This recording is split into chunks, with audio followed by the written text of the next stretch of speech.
क्लेविटस जो एक सबसे खतरनाक डीमन लॉर्ड है, वो ये ठान लेता है कि उसने पूरी की पूरी ह्यूमन रेस को जड़ से खत्म करना है। और जब वो इस काम में लग जाता है और सारे के सारे इंसानों को मारना शुरू कर देता है, तब एक छोटा सा बच्चा उसके दिल को पिघला देता है। जिसके बाद क्लेविटस इस पूरी दुनिया को खत्म करने का इरादा अपने दिमाग से निकालकर अपनी सारी पावर्स को गायब कर देता है और ह्यूमन वर्ल्ड में एक आम इंसान की तरह रहना शुरू कर देता है। अब ये सारा कुछ इस बच्चे के ऊपर डिपेंड करता है कि वो ह्यूमन रेस को बचाना चाहता है या फिर उसे हमेशा के लिए तबाह कर देना चाहता है। कहानी की शुरुआत में हम एक बच्ची को देखते हैं जो एक विलेज में अपने डैड के साथ रहती है और वो एक मैप को देखकर ही पूछती है कि हमारी सिटी एथिया को छोड़कर बाकी सारा कुछ ब्लैक क्यों है। अरे बच्ची, इसके बारे में कोई भी नहीं जानता कि उसके आसपास क्या है। हम बस यही जानते हैं कि वहाँ पर 4 डार्क बीस्ट राज करते हैं और जो भी उनके पास जाने की कोशिश करता है वो चारों डार्क बीस्ट उसे जान से मार देते हैं। पर हाँ, एक इंसान ऐसा आने वाला है जो कि एक डिवाइन वेपन का इस्तेमाल करके इन चारों के चारों डार्क बीस्ट को हमेशा के लिए ही खत्म कर देगा। एलिसिया भी ये सुनने के बाद काफी खुश हो जाती है। वो ये कहती है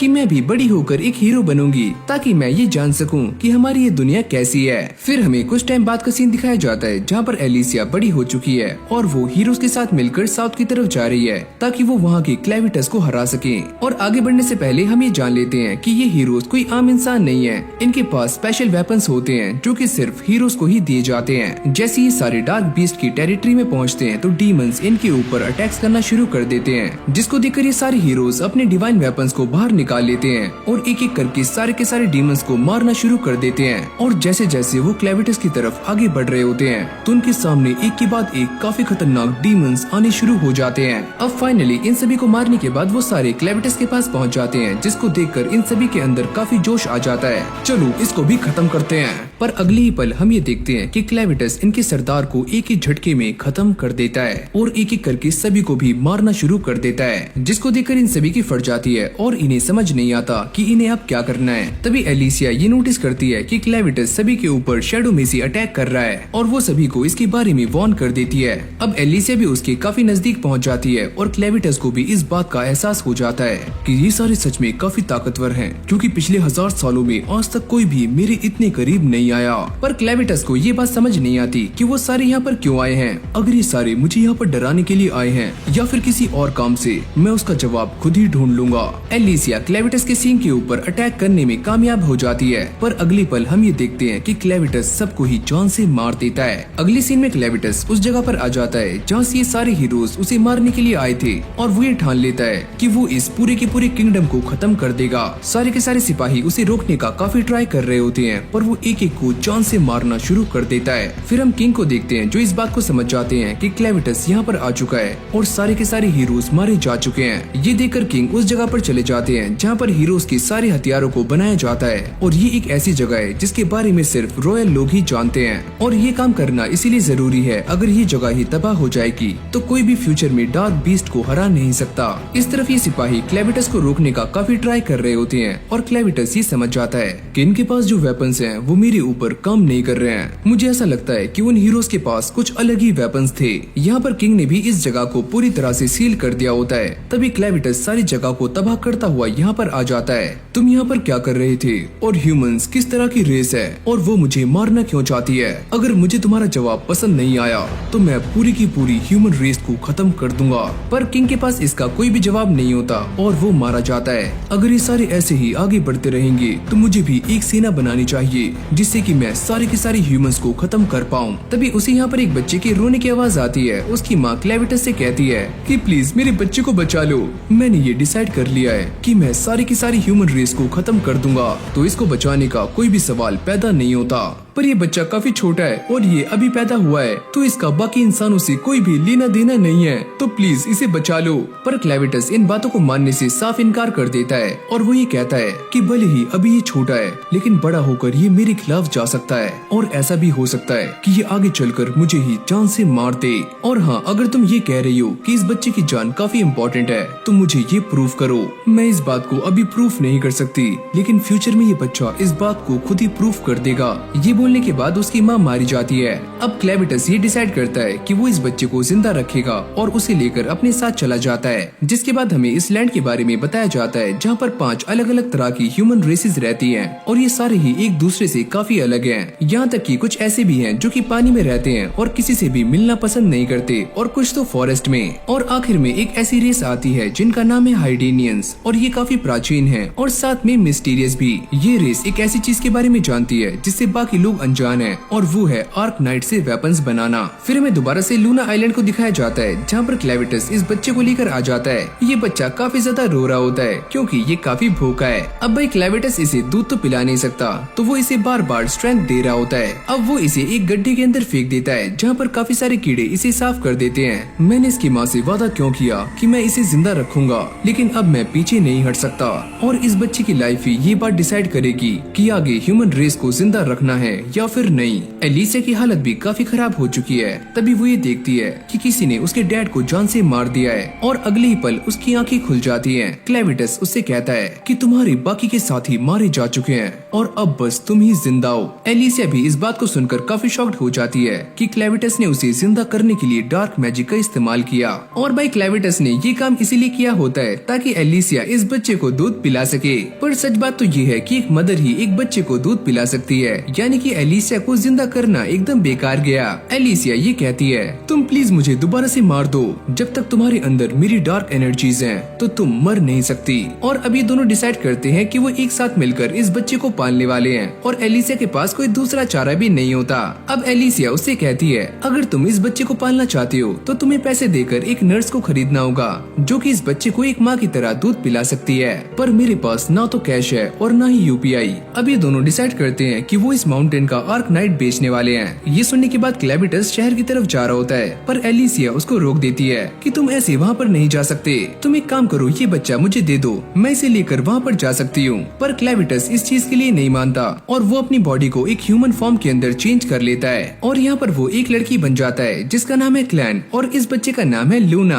अब ये दोनों उसे लेकर शहर की तरफ निकल जाते हैं। जंगल में आने के बाद एलिसिया लूना को नहला रही होती है और वो ये नोटिस करती है कि जिस कपड़े में लूना को लपेटा गया था उस कपड़े से एक बात तो क्लियर हो जाती है कि लूना हाइडेनियंस की रॉयल फैमिली से बिलोंग करता है। और अभी तक ये बात क्लियर नहीं हुई है कि लूना एक लड़का है या फिर एक लड़की। अब अगले सीन में हम हाइडन को देखते हैं जो कि पूरी तरह से तबाह हो चुका है। यहाँ पर एक बंदा क्राउन प्रिंस और बाकी लोगों को ढूंढने का ट्राई कर रहा होता है। तभी यहाँ पर कुछ लोग आ जाते हैं जो कि हाइडेनियन से उस टेक्निक को चुराना चाहते हैं जिससे कि वो आर्कनाइट से वेपन्स बनाते हैं। इस तरफ एलिसिया क्लैन को बता रही होती है कि लूना एक रॉयल फैमिली से बिलोंग करता है। क्लैन कहती है कि मैंने उस जगह के कासल को तबाह कर दिया था और तभी मुझे लूना मिला। एलिसिया उससे कहती है कि सारे लोग इस बच्चे को लेकर काफी परेशान हो रहे होंगे क्योंकि रॉयल फैमिली ही इस बात को जानती है कि आर्कनाइट से वेपन्स कैसे बनाए जाते हैं। ये सुनने के बाद क्लेविटस काफी हैरान हो जाता है और वो ये डिसाइड करता है कि वो लूना को एक किंग बनाने वाला है और उसके जरिए वो सभी के ऊपर राज करेगा। क्लेविटस ये सारा कुछ इसीलिए करना चाहता है ताकि वो इस बात को ऑब्जर्व कर सके कि उसे इंसानियत को खत्म करना है या फिर नहीं। एलिसिया को ऐसा लगता है कि उसने क्लेविटस के सामने कुछ ऐसा बोल दिया है जो कि उसे बोलना नहीं चाहिए था।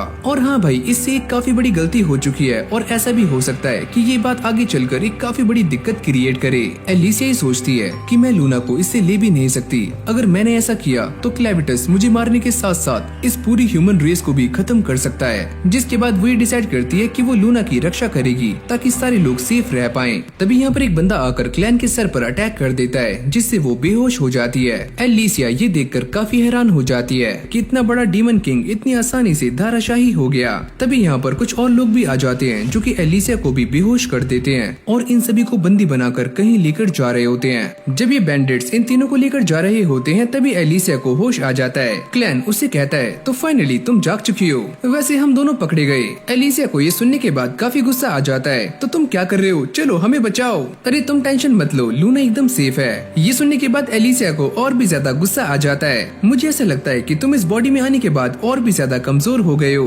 ऐसा कुछ भी नहीं है, मैं तो बस ये देख रहा था कि ये बॉडी कितनी कमजोर है। एलिसिया उससे कहती है कि चलो एक काम करते हैं, यहाँ से भाग जाते हैं। लेकिन भाई क्लैन के दिमाग में एक अलग ही प्लान चल रहा होता है। वो ये कहता है कि जब तक मैं लूना को यहाँ का किंग नहीं बना देता तब तक मैं अपनी असलियत सभी के सामने नहीं लाऊंगा और इससे मैं ह्यूमैनिटी को काफी अच्छे तरीके से भी ऑब्जर्व कर सकता हूँ। अब एलिसिया उसे सारी सिचुएशन के बारे में बताना शुरू करती है कि ये लोग काफी बुरे हैं जिन्होंने हमें पकड़ा है और तुम इन्हें देखकर इंसानों के बारे में अंदाजा नहीं लगा सकते। जिसके बाद ये सारे इन गुंडों के अड्डे पर पहुंच जाते हैं, जहाँ पर एक बंदा भागने का ट्राई कर रहा होता है। तभी एक गुंडा पीछे से चाकू फेंक कर उसे जान से मार देता है। तुम सारे एक बात कान खोल के सुन लो, अगर किसी ने भी यहाँ से भागने की कोशिश की तो हम उसे जान से मार देंगे।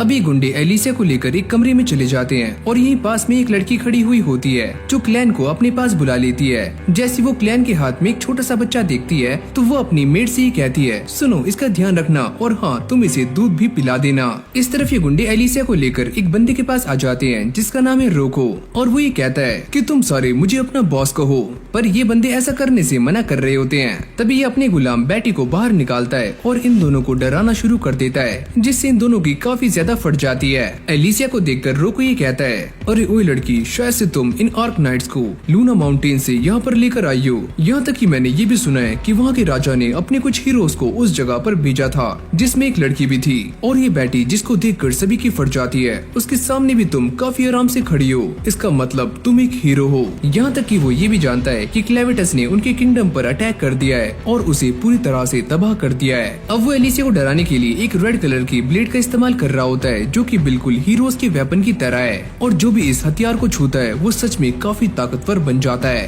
अब वो हंसते हुए ये कहता है कि मेरे पास ये जो स्वॉर्ड है वो एकदम नकली है, क्योंकि मैं भी इस बात को जानता हूँ सिर्फ हाइडेनियंस ही आर्क नाइट से वेपन्स बना सकते हैं, लेकिन फिर भी काफी लोग ऐसे हैं जो इन वेपन्स को खरीदने के लिए एकदम तैयार रहते हैं, और यहाँ तक कि हाइडेनियंस का कासल भी तबाह हो चुका है। तो मैं ये सोच रहा हूँ कि मैं इन नकली वेपन्स को बेचकर काफी मोटा पैसा कमाऊं। रोको बार बार एलिसिया को टॉर्चर कर रहा होता है। वो ये कहता है कि मैं ये सोच रहा हूँ कि मैं असली वेपन्स भी अपने पास लेकर आ जाऊँ, जिससे मैं और भी अच्छा पैसा कमा सकता हूँ। और हाँ, ऐसा करने के बस दो ही तरीके हैं, या तो हाइडेनियंस के किंग मुझे अपनी स्वॉर्ड दे दें, या फिर हम उस जगह पर जाते हैं जहाँ पर ये सोल्जर्स मारे गए हैं और वहाँ से उन वेपन्स को कलेक्ट करते हैं। रोको ये ट्राई कर रहा होता है कि एलिसिया उसे सारा कुछ बता दे, लेकिन वो अपना मुंह नहीं खोलती।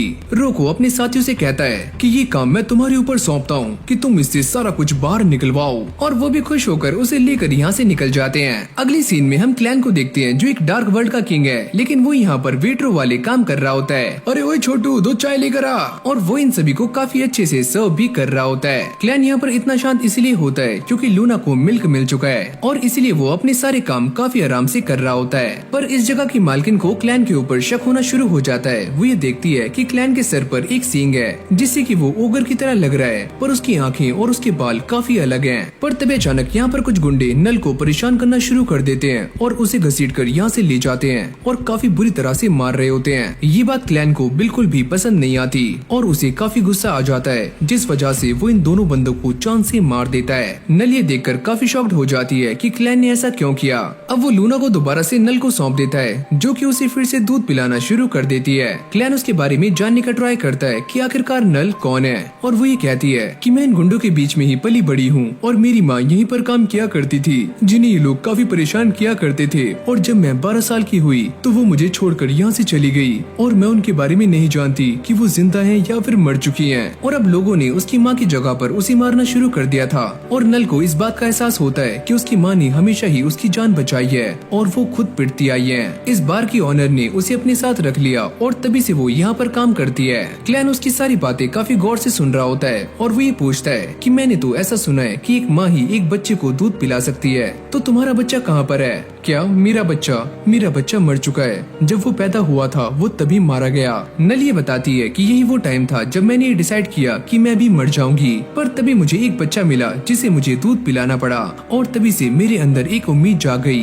वो ये कहती है तो इसलिए जब भी यहाँ पर कोई बच्चा आता है तो मैं उसे दूध पिला देती हूँ, क्योंकि मैं अपनी लाइफ को सही से जी नहीं पाई, पर ये बच्चे तो जी सकते हैं। जब क्लैन उसकी ये सारी बातें सुनता है तो वो भी काफी इमोशनल हो जाता है और वो ये डिसाइड करता है कि वो नल को लेकर अपने साथ जाएगा, और वो ये कहता है क्या तुम मेरे साथ चलने के लिए तैयार हो? लेकिन नल उसके साथ जाने से मना कर देती है। वो ये कहती है कि मैं तुम्हारे साथ नहीं जा सकती, क्योंकि यहाँ पर काफी सारे बच्चे आते हैं जिन्हें मुझे दूध पिलाना पड़ता है। फिर हमें दोबारा से उन्हीं गुंडों को दिखाया जाता है जो कि एलिसिया को लेकर एक जगह पर जा रहे होते हैं। एलिसिया को इस बात का अंदाजा हो जाता है कि जिस जगह पर वो है ये एक पुरानी आर्क नाइट माइन है।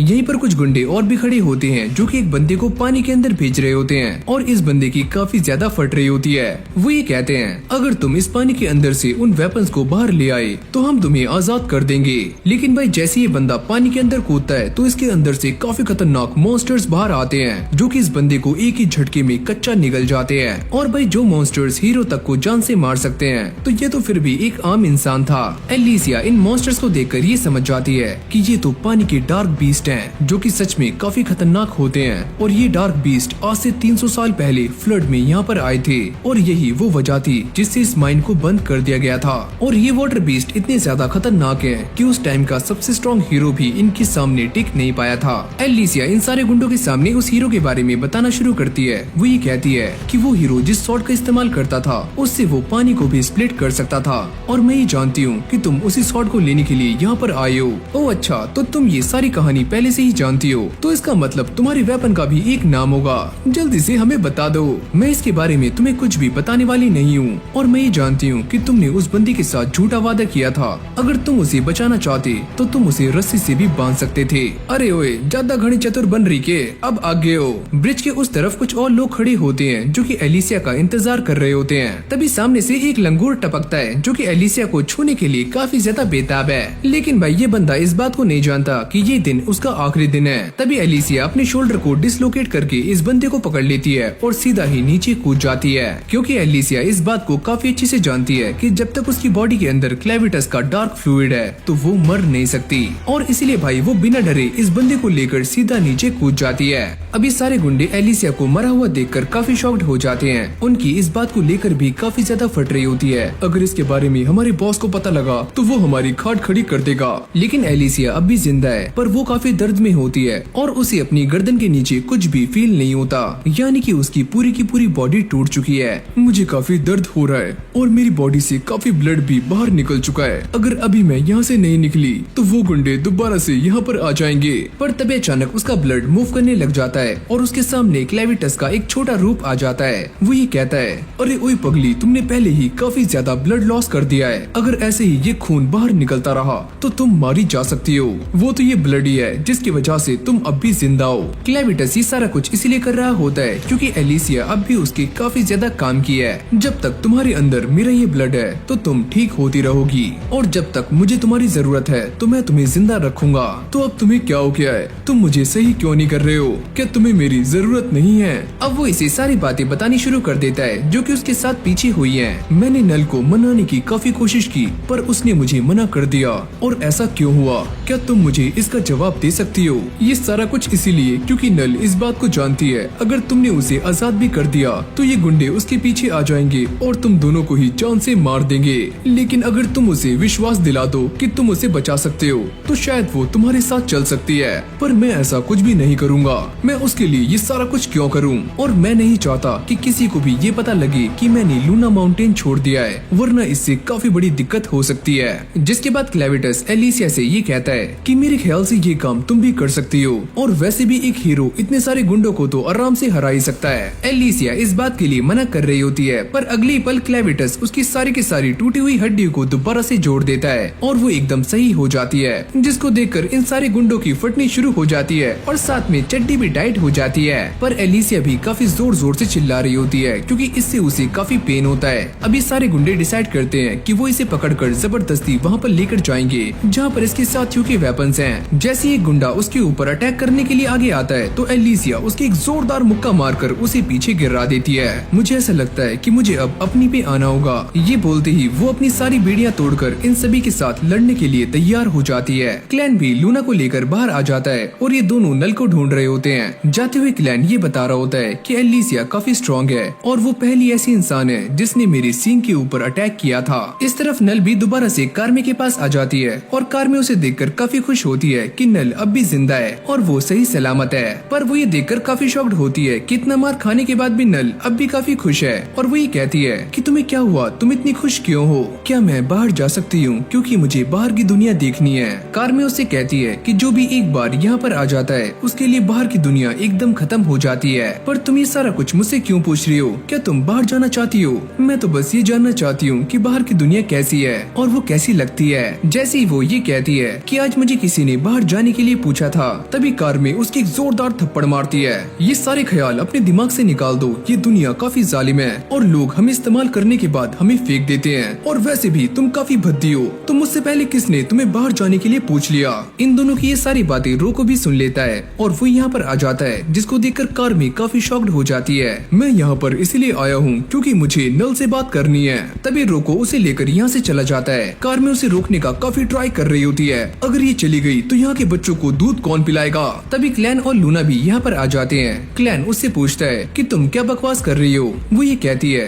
कि मैं तुम्हें इसके बारे में कुछ भी बता नहीं सकती और हमारे पास अब दूध नहीं है, तो यहाँ से चले जाओ। पर जैसी वो क्लैन की आंखों में देखती है तो उसकी फटकर चार हो जाती है। क्लैन उससे कहता है तुम मुझे सारा कुछ एक्सप्लेन करो। इस तरफ रोको नल को लेकर एक केव में आ जाता है और वो अंदर जाते हुए काफी ज्यादा डर रही होती है। वो ये कहती है कि तुम मुझे कहाँ लेकर जा रहे हो, यहाँ पर मैं पहली बार आई हूँ। अब रोको उसे सारा कुछ एक्सप्लेन कर रहा होता है कि ये एक माइन है और मैंने इस जगह पर काफी ज्यादा रिसर्च की है। और अगले पल यहाँ की बत्ती गुल हो जाती है और जैसे रोको लैंप को ऑन करता है तो नल ये देखकर काफी शॉक्ड हो जाती है कि उसके सामने बैटी खड़ा हुआ है। रोको उससे कहता है कि आज तुमने हमें धोखा दिया है और तुम शायद ये बात नहीं जानती कि मैं डीमंस को कंट्रोल कर सकता हूँ। वो यहाँ से भागने का ट्राई करती है और बैटी भी उसे मारने के लिए उसके पीछे आ रहा होता है। मैंने गलती करी आज उस हाथ को ना थाम कर, अगर आज मैं वो हाथ पकड़ लेती तो शायद मैं जिंदा बच पाती। अगली पल हम ये देखते हैं कि बैटी उसे खा जाता है। तभी लूना और क्लैन भी यहाँ पर आ जाते हैं। वो ये कहता है कि तुम रो मत, शिकार बनना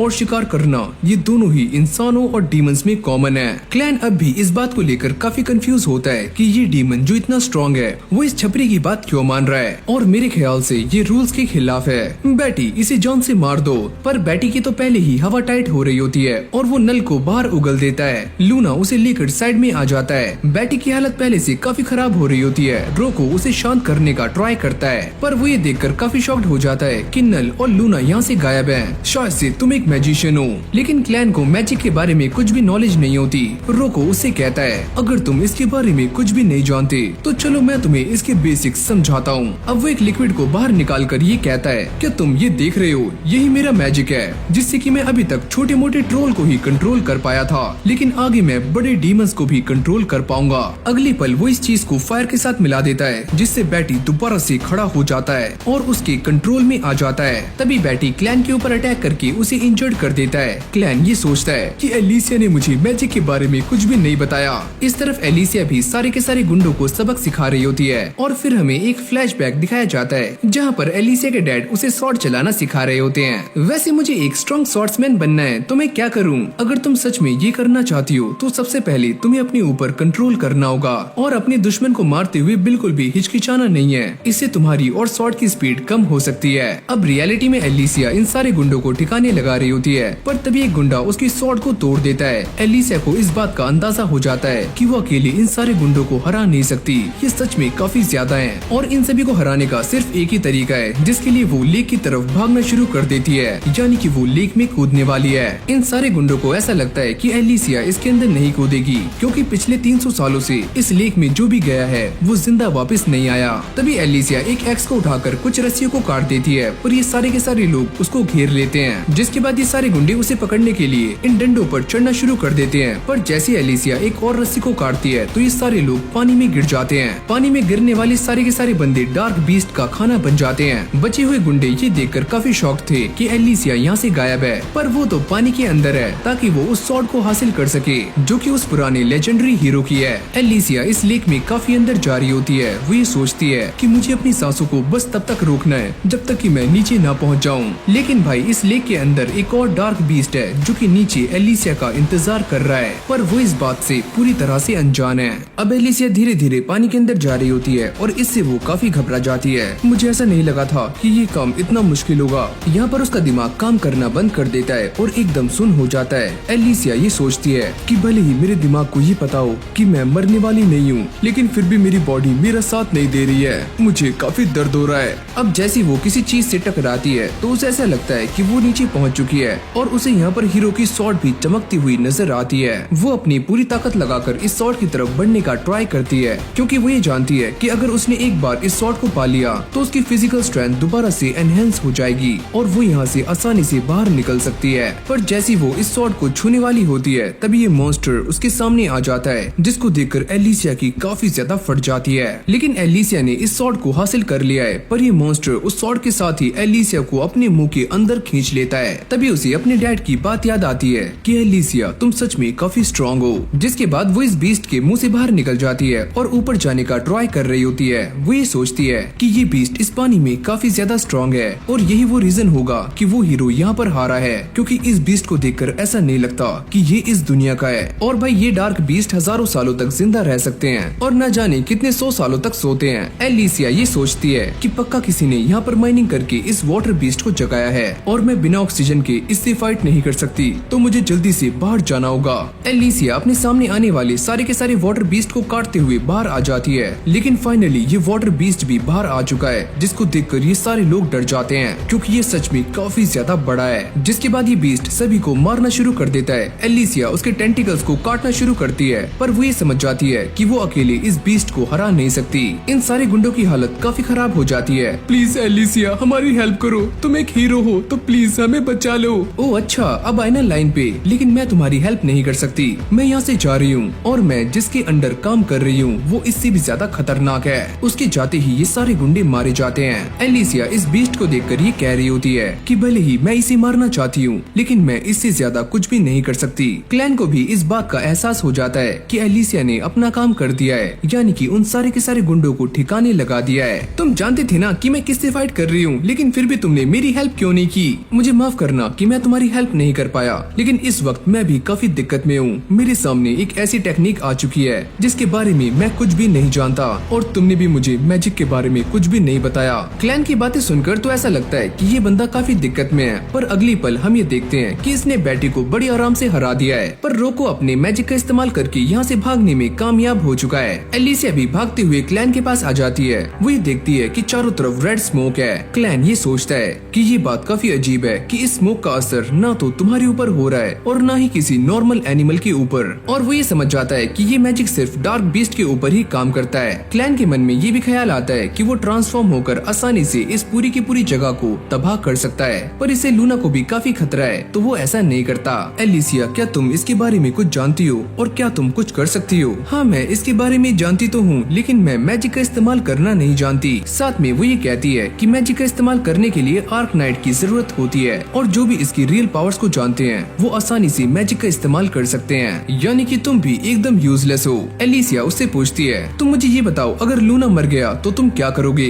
ये सवाल काफी अजीब है, पर एक बात तो सच है, अगर लूना मारा गया तो मेरा ह्यूमैनिटी के ऊपर से विश्वास उठ जाएगा और मैं सभी को जान से मार दूंगा। ये दोनों उन्हें ढूंढने के लिए आगे जाते हैं, पर वो ये नोटिस करते हैं कि यहाँ पर काफी सारा ब्लड है, यानी कि कोई नल को यहाँ से घसीट कर आगे लेकर गया है। अगली पल हम ये देखते हैं कि नल अब भी जिंदा है और वो लूना को बचाने के लिए काफी मार खा रही होती है। फिर हमें एक पास्ट का सीन दिखाया जाता है जहाँ पर लूना के रोने से इस बंदे का ये मैजिकल लैंप टूट जाता है, जिससे रोको को इस बात का एहसास हो जाता है कि लूना सच में काफी स्ट्रॉन्ग है और वो मैजिक का इस्तेमाल कर सकता है। ओह तो ये बच्चा हाइडेनियंस की रॉयल फैमिली से बिलोंग करता है, तो चलो इसे बाहर लेकर चलते हैं। तभी एलिसिया और क्लैन यहाँ पर आ जाते हैं। रोको इन दोनों को देखकर काफी शॉक्ड हो जाता है। तुम अभी तक जिंदा कैसे हो और मेरे बाकी साथी कहाँ पर हैं? क्लैन उससे कहता है कि तुम्हारे सारे के सारे साथी डार्क बीस्ट का खाना बन चुके हैं। अगर तुम मेरे पास आए तो मैं इस बच्चे की उंगलियों को काट दूंगा, पीछे हट जाओ। लेकिन भाई क्लैन को इससे धेले पैसे का फर्क नहीं पड़ता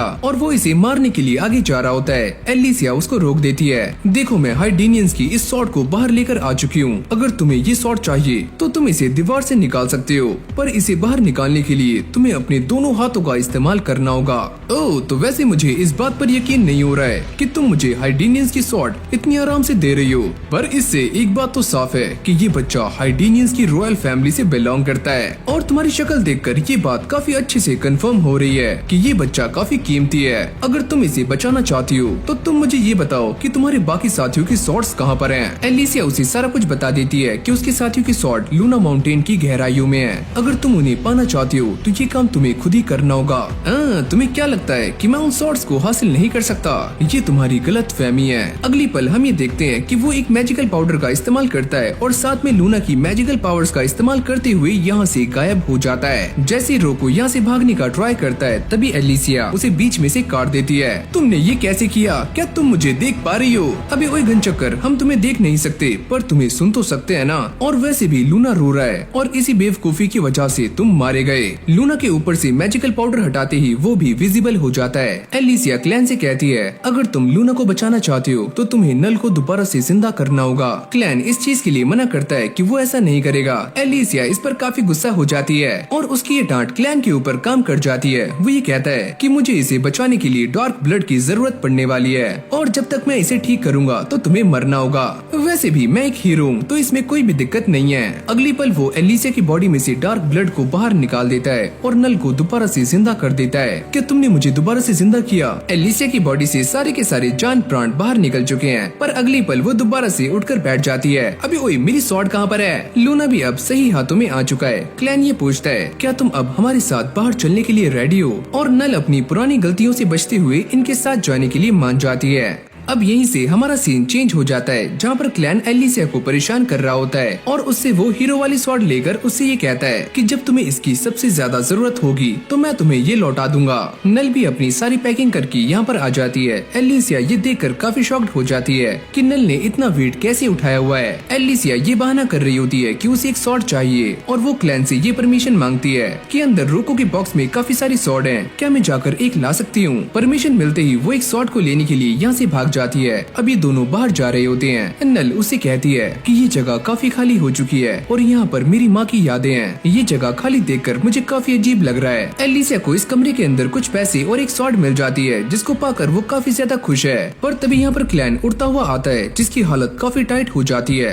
वो ये कहता है कि सच में ये बॉडी काफी कमजोर है। एलिसिया भी इस बंदे को देखकर ये समझ जाती है कि ये बंदा काफी स्ट्रॉन्ग है और वो अपनी स्वॉर्ड को बाहर निकाल लेती है। अचानक से ये बंदा एलिसिया के ऊपर अटैक्स करना शुरू कर देता है। एलिसिया भी इसके सारे अटैक्स को रोकने का काफी ट्राई कर रही होती है, पर फिर भी उसके चेहरे पर एक स्क्रैच लग जाता है। अब ये बंदा विंड मैजिक का इस्तेमाल करते हुए एलिसिया को इस घर से बाहर फेंक कर मारता है, जिसके बाद ये बंदा भी बाहर आ जाता है। तुम सच में काफी टफ हो, लेकिन मेरा तुमसे कुछ भी लेना देना नहीं है, तो तुम यहाँ से जा सकती हो। मुझे बस उस बंदे से मतलब है। लगता है तुम मुझे काफी ज्यादा अंडर एस्टिमेट कर रहे हो। अब वो काफी स्पीड से इस बंदे के ऊपर अटैक करने के लिए आगे जाती है और जैसे ये उसे मारने वाली होती है तभी क्लैन उसको रोक देता है और इसकी बॉडी वहीं पर फ्रीज हो जाती है। क्लैन उसके एक जोरदार मुक्का मारकर उसे होश में लाता है। मुझे तो ऐसा लग रहा था कि एलिसिया इस बंदे को जान से मारने वाली है, पर इस बंदे की किक एलिसिया के चितड़े भी उड़ा सकती थी, जिसके बाद ये सारी मिसअंडरस्टैंडिंग खत्म हो जाती है। वो बंदा ये कहता है कि मैं तो यहाँ पर रोको को ढूंढने के लिए आया हूँ जो कि डार्क बीस्ट को कंट्रोल करता है और इस लेडी के अंदर से डार्क बीस्ट की स्मेल आ रही है। और ये सारा झमेला इसलिए होता है क्योंकि इस बंदे को ऐसा लग रहा होता है कि वो इंसान क्लैन ही है जो कि डार्क बीस्ट को कंट्रोल करता है। जिसके बाद क्लैन नल को यहाँ से जाने के लिए कहता है और साथ में लूना को भी, और वो इस बंदे को देखकर ये समझ जाता है कि ये बंदा किसी डार्क बीस्ट के अंडर काम करता है। इसको देखकर ऐसा लग रहा है कि ये बंदा वेस्ट की लॉर्ड ज़ेवथियर के अंडर काम करता है और कोई भी इसकी रियल फॉर्म को देख नहीं पा रहा है।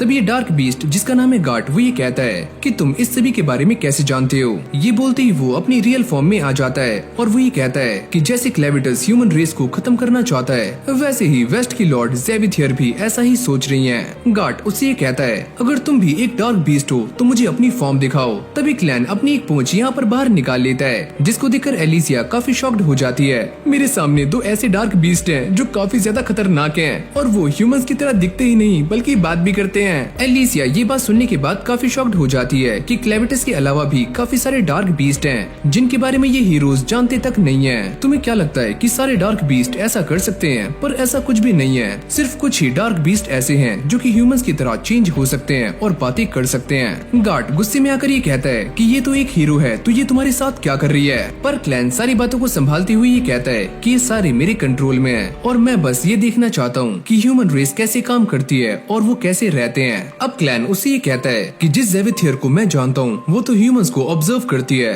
तो उसके मन में ये ख्याल कहाँ से आया कि उसे इंसानों को खत्म करना है। जिसके बाद गार्ड उसे सारी बातें बताता है कि कुछ टाइम पहले डार्क बीस्ट के काफी सारे बच्चे गायब हो गए थे और वहाँ से एक पोशन मिला है जिससे ज़ेवथियर को ऐसा लगता है कि इसके पीछे ह्यूमंस हैं। गार्ड को भी यहाँ पर इसलिए भेजा गया है ताकि वो यहाँ पर रिसर्च कर सके। अगर ज़ेवथियर की थ्योरी सच हो जाती है तो वो पूरी की पूरी ह्यूमन रेस को ही खत्म कर देगी। ये सारी बातें सुनने के बाद क्लैन उससे कहता है कि तुम जिस इंसान को यहाँ पर ढूंढ रहे हो मैंने उसे ऑलरेडी ही जान से मार दिया है, और साथ में उस डार्क बीस्ट को भी जिसने मेरे ऊपर अटैक किया था। पर वो ये कहता है कि यहाँ पर सिर्फ डार्क बीस्ट के ही बच्चे गायब नहीं हो रहे हैं, साथ में इंसानों के भी काफी सारे बच्चे हैं जो गायब हो चुके हैं। फिर हमें एक फ्लैशबैक दिखाया जाता है जहाँ पर कारम क्लैन को ये बता रही होती है कि यहाँ पर कोई भी लेडी माँ नहीं बन सकती, और नल एक बेवकूफ थी जिसने ऐसा किया। प्रेजेंट में क्लैन भी ये सारी बातें समझ जाता है कि डार्क बीस्ट के बच्चों के साथ साथ इंसानों के बच्चे भी गायब हो रहे हैं, यानी कि ये दोनों चीजें आपस में लिंक्ड हैं। एलिसिया ये कहती है कि मैं मैजिक का इस्तेमाल करना नहीं जानती,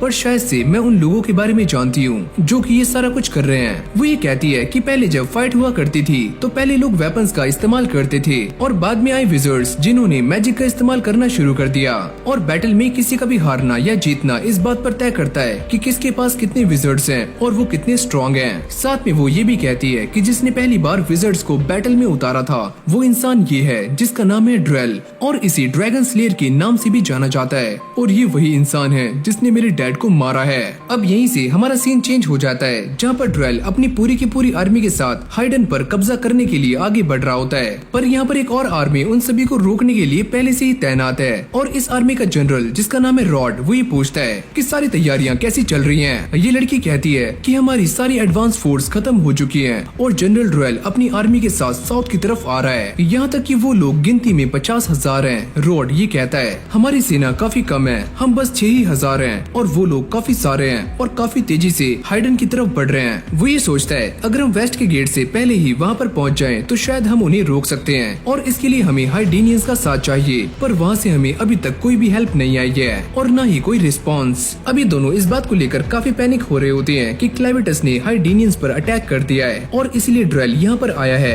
अगर उसके हाथों में वो जगह लग गई जहाँ पर ये हथियार बनाए जाते हैं तो हमारे भी सारे के सारे हथियार हमसे छिन जाएंगे। तभी एक सोल्जर यहाँ पर आकर बताता है कि ईस्ट का एक गेट खुल चुका है, और ये करने वाला एक विजर्ड है जो कि ड्रेल का साथी है। ये सारे यहाँ पर इसलिए आए होते हैं ताकि वो हाइडन पर अपना कब्जा कर सकें और लूना को भी ढूंढ सकें, जो कि हाइडन का एक लौता वारिस है जो कि अभी क्लैन और उसके साथियों के पास है। अब ड्रेल को भी इस बारे में पता लग जाता है कि वो सारे कहाँ पर जा रहे हैं, जिसके बाद वो अपने सबसे स्ट्रॉन्गेस्ट विजर्ड को उनके पीछे भेज देता है जिसका नाम है मिन्नार्ड। अभी सारे आगे आ जाते हैं जहाँ पर क्लैन नल के लिए कॉफी बनाता है, और वो ये पूछती है कि गार्ड का क्या हुआ, उसने हमारी बातों पर यकीन कर लिया है और वो दोबारा से अपनी जर्नी पर निकल गया है। एलिसिया भी सारी इन्फॉर्मेशन को गैदर करके यहाँ पर आ जाती है। वो ये कहती है कि हाइडन की हालत काफी खराब है, किंग के मर जाने के बाद सारा कुछ हाथों से निकलता जा रहा है। वो ये कहती है कि एस्लिन ने भी उन्हें रोकने की काफी कोशिश की थी, लेकिन वो भी उनका सामना नहीं कर पाए क्योंकि वो मैजिक के मामले में उनसे काफी पीछे हैं। एलिसिया ये बता रही होती है कि हाइडन में ऐसा कोई भी नहीं बचा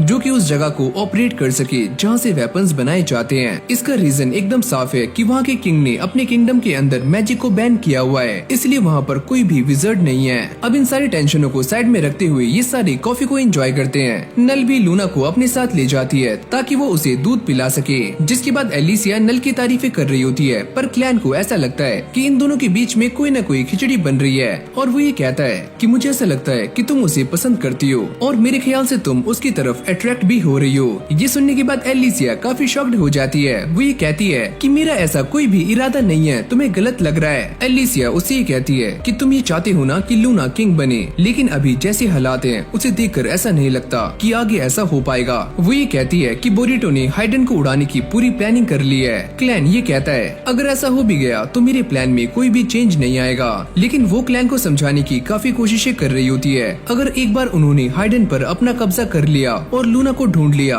तो ऐसा भी हो सकता है कि लूना वहाँ का किंग कभी भी ना बने, और लूना को देखकर ये कोई भी बता सकता है कि वो एक रॉयल फैमिली से बिलोंग करता है। अगर लूना एक बार उनके हाथ लग गया तो उनके हाथ में काफी सारे सीक्रेट्स लग जाएंगे जो कि बस हाइडन ब्लड लाइन में ही पाए जाते हैं। और इस काम को करने के लिए उन्होंने जिस इंसान को भेजा है उसका नाम है ड्रेल, जिसने मेरे फादर को भी मारने के लिए जमीन आसमान को एक कर दिया था, यानी कि वो इंसान एक ड्रैगन स्लेयर है और काफी खतरनाक भी। फिर हमें एक पास्ट लास्ट का सीन दिखाया जाता है जहाँ पर ड्रेल एलिसिया के डैड के सामने खड़ा होता है और उसने इसके डैड की हालत काफी गंदी कर दी होती है। एलिसिया को ये देखकर काफी गुस्सा आ जाता है और जैसी वो स्वॉर्ड उठाने वाली होती है उसके डैड उसको रोक लेते हैं। बेटा तुम ऐसा मत करो, तुम्हें एक हीरो बनना है और इससे फाइट करने के बाद तुम एक हीरो नहीं बन पाओगी। यही वो टाइम था जब एलिसिया के डैड ने उससे ये प्रॉमिस करवाया था कि वो एक हीरो बनेगी। जैसी वो ये प्रॉमिस करती है तो उसके डैड यहीं पर मारे जाते हैं। क्लैन को भी ये बात समझ नहीं आती। वो ये सोचता है कि एक वक्त वो था जब मैं इस किंगडम को हमेशा के लिए ही खत्म करने वाला था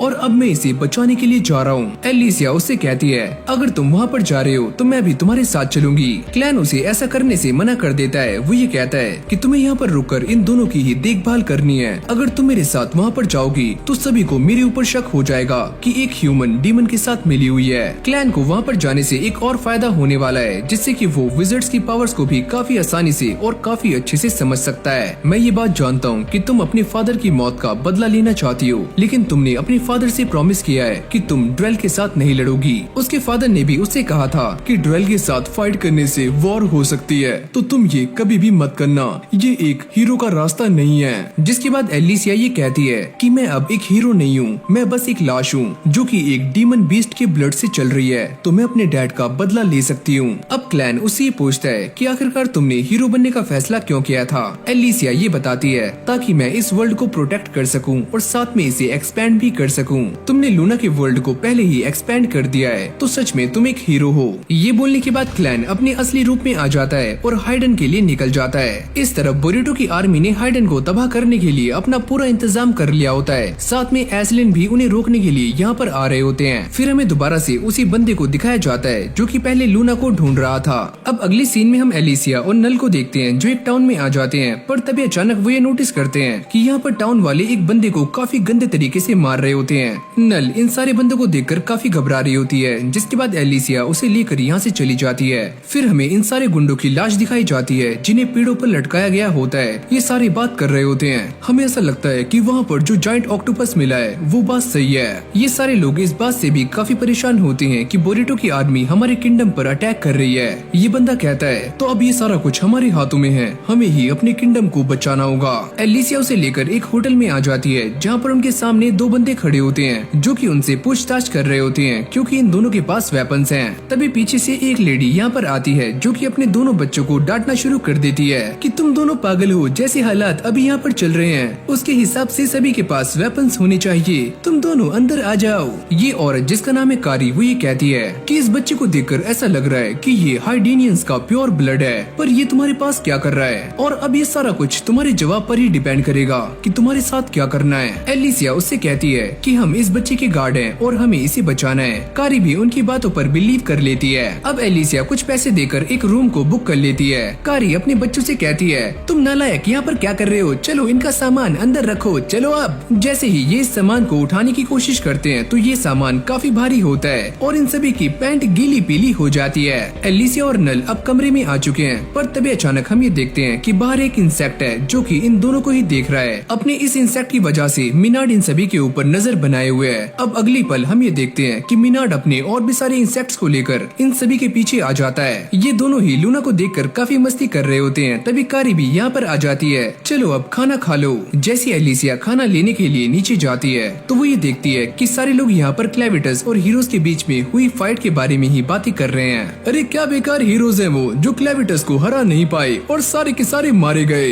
इन सब की बातें सुनने के बाद एलिसिया ये समझ जाती है कि इस जगह पर हीरोज की अब कोई भी मायने नहीं है। एक बंदा ये कहता है कि इस जगह पर जो कुछ भी हो रहा है उसके जिम्मेदार वो हीरोज हैं। एलिसिया जैसे ही खाने को लेकर ऊपर जा रही होती है तभी दरवाजे को तोड़कर एक चीज अंदर आ जाती है और जैसे ही इंसान उसे छूने वाला होता है तभी ये चीज एक काफी बड़े इंसेक्ट के अंदर ट्रांसफॉर्म हो जाती है। ये इंसेक्ट देखने में काफी ज्यादा बड़ा होता है जिसको देखकर सारे लोग घबराना शुरू कर देते हैं। एक बंदा कहता है कि ये कोई आम इंसेक्ट नहीं है, ये इंसेक्ट डीमन के साथ रहता है और इसीलिए ये डीमंस की तरह ही स्ट्रॉन्ग है। तो मैं तुम सभी को सलाह देता हूँ कि तुम यहाँ से हिलना मत, वरना तुम सारे मारे जा सकते हो। ये सारा कुछ देखकर एक बंदे की फट जाती है और वो यहाँ से बाहर भाग जाता है, पर बाहर खड़े हुए इंसेक्ट्स उसे ही जान से मार देते हैं। एलिसिया भी ये नोटिस करती है कि उसके पास उसकी स्वॉर्ड नहीं है जिसे वो रूम के अंदर भूल आई है। कारी उससे ये पूछती है कि तुम कौन हो और यहाँ पर क्या कर रहे हो। मेरा नाम है मिनार्ड और मैं बोरुटो की तरफ से यहाँ पर आया हूँ। मैं बस ये देखना चाहता हूँ कि यहाँ पर जो बच्चा आया हुआ है क्या उसके अंदर हाइडेनियंस का रॉयल ब्लड है या फिर नहीं। तभी एलिसिया को अंदर से नल के चिल्लाने की आवाज आती है और फिर हम अंदर देखते हैं कि यहाँ पर एक और विजर्ड है जिसने अपने मैजिक का इस्तेमाल करके नल को पकड़ा हुआ है।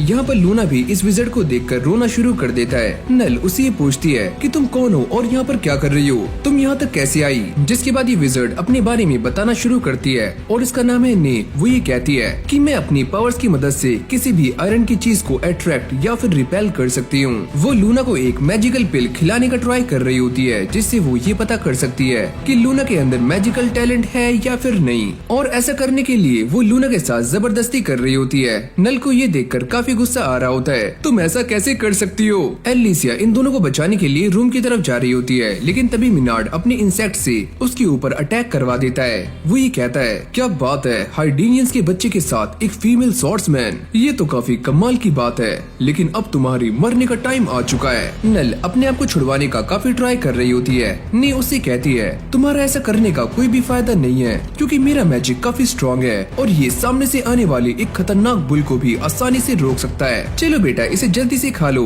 पर तभी अचानक नल को काफी ज्यादा गुस्सा आ जाता है। इस तरफ एलिसिया ने भी इस इंसेक्ट की काफी गंदी बैंड बजाई होती है और उसे लात मारकर नीचे फेंक देती है। मिनार्ड भी ये समझ जाता है कि आखिरकार एलिसिया कौन है। अंदर आने के बाद वो ये देखती है कि नल ने ने को पहले ही निपटा दिया है। अब ये दोनों बातें कर रहे होते हैं कि उन्हें लूना को लेकर यहाँ से जल्दी ही जाना होगा क्योंकि ये सारे लूना के पीछे हैं और जब तक क्लैन यहाँ पर नहीं आ जाता हम इन सभी का कुछ भी बिगाड़ नहीं सकते। जिसके बाद ने मिनार्ड के पास आ जाती है और वो ये कहती है कि वो सारे लोग यहाँ से भाग गए। मिनार्ड उससे पूछता है क्या तुमने उस बच्चे का मैजिक टेस्ट किया। उस लड़की ने मुझे ऐसा करने से रोक दिया, वो लड़की काफी स्ट्रॉन्ग है, लगता है हमने उन सभी को कुछ ज्यादा ही अंडर एस्टिमेट कर लिया है। और वो लड़की जिसे मैंने देखा था यानी कि जिसके पास वो स्वॉर्ड थी, वो लड़की पक्का एलिसिया है। जिस वक्त ड्वेल ने उसके डैड को मारा था उस वक्त मैं भी वहीं पर था। हाँ पक्का वो लड़की वही है, यानी कि एक हीरो।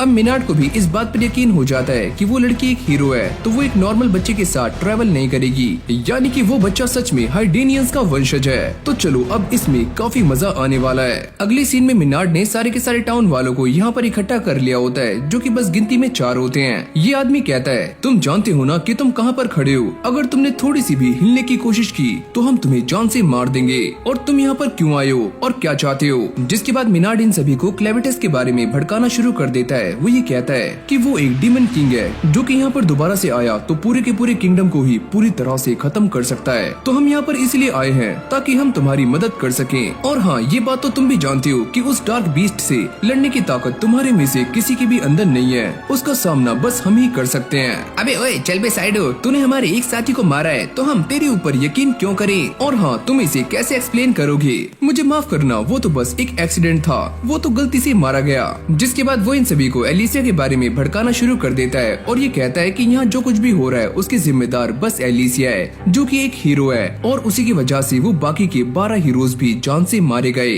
ड्वेल भी अपनी आर्मी के साथ एक रिवर को क्रॉस कर रहा होता है, तभी उसे इस बात का अंदाजा हो जाता है कि सामने एक और आर्मी है जो कि उनसे लड़ने के लिए एकदम तैयार खड़ी हुई है। तभी यहाँ पर रॉड की एंट्री हो जाती है जो कि अपने स्पीयर का इस्तेमाल करके इस पूरी की पूरी लेक को ही एक ही झटके में बर्फ में तब्दील कर देता है। रॉड के इस प्लान की वजह से उनकी 6000 की आर्मी ड्वेल की आर्मी के ऊपर काफी ज्यादा भारी पड़ रही होती है और एक एक करके उन्हें मारना शुरू कर देती है। ड्वेल भी ये देखकर समझ जाता है कि रॉड के पास जो स्पीयर है उसका नाम है फ्रॉस्ट फ्लावर, जिसका इस्तेमाल करके एक हीरो ने एक बार पूरी की पूरी डार्क आर्मी को ही खत्म कर दिया था। पर तुम्हें देखकर ऐसा नहीं लगता कि तुमने अभी तक स्पीयर की पावर को मास्टर किया है। तुम्हारे पास अलग अलग विजर्ड्स हैं जिन्होंने इस लेक के टेम्परेचर को पहले ही डाउन कर दिया था जिससे तुम इसे आसानी से जमा पाए, क्यों है ना। ये सुनते ही रॉड उसके ऊपर अटैक कर देता है पर ड्रेल उसे बड़ी आराम से रोक लेता है क्योंकि ये इंसान भी कोई पानी कम चाय नहीं है। वो दोबारा से अपनी स्पीयर का इस्तेमाल करके इसके घोड़े को जमा देता है। अब ड्रेल भी मैदान में आ गया था और इन दोनों के बीच में फाइट होनी शुरू हो जाती है। ये फाइट देखने में काफी इंटरेस्टिंग लग रही होती है क्योंकि ये दोनों ही अपनी पूरी पावर्स का इस्तेमाल कर रहे होते हैं। तभी ड्रेल अपनी पावर्स का इस्तेमाल करके यहाँ पर एक पंजे को समन करता है जिससे वो रॉड के ऊपर अटैक करता है और उसे काफी इंजर्ड कर देता है। ये देखकर एस्लिन की आर्मी जैसे ही रॉड को बचाने के लिए सामने से आ रही होती है तभी ड्रेल अपनी पावर्स का इस्तेमाल करते हुए अपनी आर्मी के साथ साथ उन सभी को भी मौत के घाट उतार देता है। ये सारे लोग काफी कमजोर हैं और इसीलिए ये सारे मारे गए। इन सभी को इस दुनिया की उस पार जाने का कोई भी हक नहीं है। रॉड ये सुनने के बाद काफी चौंक जाता है। क्या दुनिया के पार? पर तुम करना क्या चाहते हो? मैं बस उस चीज को खत्म करना चाहता हूँ जो कि हीरोज के लिए कही गई है, क्योंकि हम कुछ ऐसे बीस्ट का सामना कर रहे हैं जिन्हें हम कभी भी हरा नहीं सकते। यहाँ तक कि वो ये भी कहता है तुम्हारे ग्रेट ग्रैंडफादर, यहाँ तक कि मेरे पुराने दोस्त भी इसी चीज के ऊपर बिलीव किया करते थे, लेकिन आज वो भी नहीं रहे। अब ड्रेल अपनी आर्मी को लेकर यहाँ से जा रहा होता है और रॉड को ऐसे ही छोड़ देता है, पर तभी अचानक हम ये देखते हैं कि यहाँ पर क्लेविटस की एंट्री हो जाती है, जो कि अपनी रियल फॉर्म में होता है। क्लेविटस को देखकर सभी लोगों की फटनी शुरू हो जाती है। वो ये कहता है क्या तुम्हारा नाम ही ड्रेल है? पर तुम्हें मुझसे क्या काम है? मैं बस तुमसे एक ही सवाल पूछना चाहता हूँ कि तुम जिस मैजिक का इस्तेमाल कर रहे हो वो तुम्हारे पास कहाँ से आया? क्योंकि डार्क बीस्ट और ह्यूमन के बच्चे दोनों ही गायब हो रहे हैं और इसके पीछे यही मैजिक है जो कि तुम इस्तेमाल कर रहे हो। ओह, तो बस यही बात थी जो कि तुम मुझसे पूछने के लिए आए थे। मैं तुम्हें इस बात के लिए पहले ही वार्न कर देता हूँ, अगर तुम गलती से भी मेरी टेरिटरी में आए तो मैं तुम्हें जान से मार दूंगा और तुम्हारा वो हाल करूंगा जो कि मैंने हाइडेनियंस का किया था। अब क्लेविटस गुस्से में आकर इन सभी को मारना शुरू कर देता है। जैसे ड्रेल अपनी पावर्स का इस्तेमाल करने वाला होता है तभी क्लेविटस अपनी पूंछ को उसकी छाती के आर पार कर देता है। मुझे पता था कि तुम वापस जरूर आओगे, इसी वजह से मैंने ये स्पेल बनाया है ताकि मैं तुम्हें यहाँ पर सील कर सकूं।